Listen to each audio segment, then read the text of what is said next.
رات کا وقت تھا۔ ایک نوجوان اپنے موبائل میں مصروف تھا۔ اچانک اس کی نظر ایک حدیث پر پڑی۔ انسان قیامت کے دن اپنے ہر لفظ اور ہر عمل کا حساب دے گا۔ وہ ہنس کر بولا، اتنی چھوٹی چھوٹی باتوں کا بھی حساب ہوگا؟ اسی رات وہ سو گیا اور خواب میں خود کو ایک اندھیری جگہ پر پایا۔ چاروں طرف خاموشی تھی۔ پھر اچانک ایک آواز آئی، آج تمہاری زندگی کی فلم چلائی جائے گی۔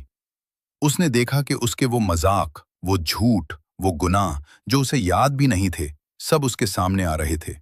وہ چیخ کر بولا، یا اللہ، یہ سب تو میں بھول چکا تھا۔ پھر آواز آئی، تم بھول گئے تھے مگر تمہارا رب نہیں بھولا۔ اسی خوف سے وہ اچانک نیند سے جاگ گیا۔ اس کے جسم پر پسینہ تھا، آنکھوں میں آنسو تھے، اور اس رات اس نے پہلی بار سچے دل سے توبہ کی۔ دوستوں، ہم بھی روز بہت کچھ کرتے ہیں اور سوچتے ہیں کہ شاید کوئی نہیں دیکھ رہا، لیکن یاد رکھیں، اللہ ہر چیز دیکھ رہا ہے اور ایک دن ہر عمل ہمارے سامنے ہوگا۔